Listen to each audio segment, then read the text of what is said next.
Ուկրաինայի Խարկովի մարզի Բոհոդուխով քաղաքում դրոնային գրոհի հետևանքով մի տուն է փլուզվել։ Ընտանիքի 3 երեխաներն էլ, հայրն էլ տեղում մահացել են։ Հայրը նոր է վերադարձած եղել ռազմաճակատից, մի ոտքը կտրած։ Մայրը, որը հղիության 35-րդ շաբաթում է, ծանր վնասվածքներով հոսպիտալացվել է։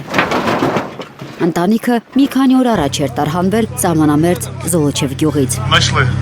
Ուկրաինայի դատախազության տվյալով պատերազմի ավելի քան 4 տարում մոտ 700 երեխա է զոհվել Ուկրաինայում։ Ռազմաճակատում իրավիճակը շարունակում է լարված մնալ։ Ռուսական զորքը առաջ է գնում Դոնեցկում, ռուսներն արդեն վերահսկում են Բոնդարնոեն եւ շարժվում են Սլավյանսկ-Կրամատորսկ ուղղությամբ։ Ուկրաինական ուժերը հայտնում են, որ չեզոքացրել են ռուսական ստորաբաժանումների առաջխաղացումը Զապորոժիեի մարզի Պրիմորսկոյի եւ Լուկյանովսկայի շրջաններում։ Ռուսաստանի պաշտպանության նախարարությունը կադրեր է հրապարակել Զապորոժիեի մարզի Զալեզնիչնոյի գյուղից, որը երեքշաբթի է ռուսական բանակի վերահսկողության տակ անցել։ Ռուսական կողմը հայտնում է ուկրաինական ուժերի զգալի կորուստների մասին։ Կիևն այս տեղեկությունը չի մեկնաբանում։ Բախումներին զուգահեռ շարունակվում է դիվանագիտական լարվածությունը։ Ռուսաստանի արտգործնախարար Սերգեյ Լավրովը հայտարարել է, որ հակամարտության արագ կարգավորմանը խոչընդոտում է եվրոպական երկրների ղեկավարների դիրքորոշումը։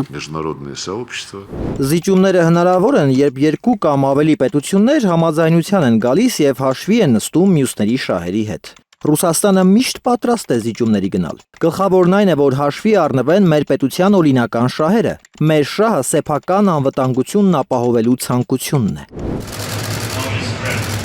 Բրիտանական Financial Times-ը գրել է, թե Թրամփը սպառնացել է Զելենսկիին չտրամադրել անվտանգության երաշխիքներ, եթե մինչև մայիսի 15-ը չհայտարարի նախագահական ընտրությունների եւ խաղաղության համաձայնագրի շուրջ հանրաքվե անցկացնելու որոշման մասին։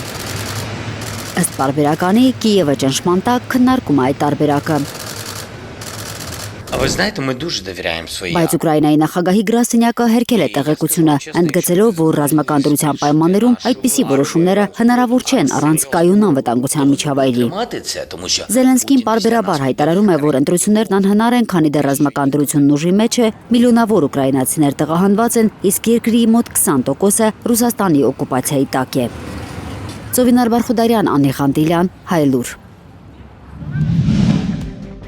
Հայաստանում եւ աշխարհում տեղի ունեցող իրադարձությունների մասին առաջինը իմանալու համար բաժանորդագրվեք մեր ալիքին։ Սեղմեք զանգակը, որ բաց չթողնեք ամենահրատապը, ամենակարևորն ու հետաքրքիրը։